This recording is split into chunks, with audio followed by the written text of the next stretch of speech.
Hi అండి. So last వీకే నేను ర్యామ్‌డౌన్ of projects గురించి ఒక రీల్ చేశాను.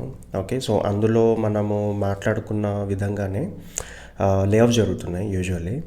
సో ఇప్పుడు రీసెంట్లీ టీసీఎస్ లే ఆఫ్ చేస్తున్నారు. లైక్ ఇట్ ఆల్మోస్ట్ 12,000 మెంబర్స్ ఎంప్లాయీస్ని వాళ్ళు తీసేసారు. ఓకేనా. సో నేను చాలా ఆర్టికల్ చూసిన, అంటే nearly like national to international articles చదివిన. అందులో మోస్ట్లీ ఏం రాస్తున్నారంటే ఈ ఏ ఈ లే ఆఫ్స్కి ముఖ్య కారణం వచ్చరికి ఏంటి అని అంటే ఏఐ అని చెప్తున్నారు. ఓకే. సో ఏఐ మేబీ ఉండొచ్చు ఇంటర్నల్లీ, బట్ నాకు తెలిసి నేను ఎగ్జామిన్ చేస్తే నాకు తెలిసింది ఏంటి అని అంటే this is not due to AI. Okay.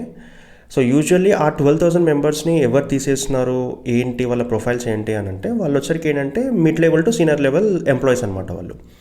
So usually A company అనేది ఎందుకు చేసేస్తారు, ఫస్ట్ ఆఫ్ ఆల్ ఉన్న శాలరీకి వాళ్ళు కరెక్ట్గా వర్క్ చేయకుంటే, రైట్, లేకుండా వాళ్ళ ఎక్స్పెక్టేషన్స్కి మీట్ అవ్వకుంటే ఈ కంపెనీ అయినా కాదు, టీసీఎస్ అయినా కాదు, ఏ స్టార్టప్ అయినా కానీ తీసేస్తుంది. ఓకే. సో ఆ ఎక్స్పెక్టేషన్స్ మీట్ అవ్వలే కావచ్చు, లేదు అని అంటే వాళ్ళు మేబీ బెంచ్లో ఉండొచ్చు. There are lots of parameters అనమాట. లాట్స్ ఆఫ్ పారామీటర్స్ వాళ్ళు ఆ క్రైటీరియా మీట్ అవుతూనే వాళ్ళు వచ్చరికి ఏంటంటే లే ఆఫ్ తీసేస్తారు. లే ఆఫ్ జరిగింది. నేను ఓన్లీ చెప్పేది టీసీఎస్ వేరు, ఓకేనా. ఈ మైక్రోసాఫ్ట్ ఆర్ఎల్స్ ఇంటెల్ మళ్ళీ దాని క్రైటీరియా వేరు. వచ్చరికి ఏంటి అని అంటే కొంచెం ఇది మోస్ట్లీ ప్రెస్టీజియస్ కంపెనీస్ కాబట్టి మేబీ వాళ్ళ పాలసీస్ డిఫరెంట్ ఉండొచ్చు అండ్ వాళ్ళ ప్రాజెక్ట్స్ డిఫరెంట్ ఉండొచ్చు.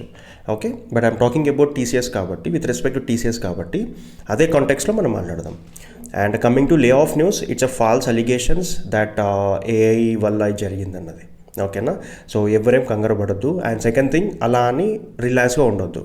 ఓకేనా. ఇఫ్ ఇన్ కేస్ మీ యొక్క వర్క్, మీ యొక్క స్కిల్స్, మీ యొక్క శాలరీ ఇదంతా ఇన్లైన్లో లేకుంటే దెన్ మేబీ మీ పేరు కూడా ఉండొచ్చు నెక్స్ట్ లే ఆఫ్లో. ఓకేనా. మేబీ అది నేను కూడా నా లిస్ట్లో కూడా నా నేమ్ కూడా ఉండొచ్చు. Okay. It's all depends upon HR policy and ఆ కంపెనీ యొక్క రెవెన్యూ దాన్ని బట్టి కూడా ఆధారపడి ఉంటుందన్నమాట. ఓకేనా. సో స్కిల్స్ అప్గ్రేడ్ చేసుకోండి.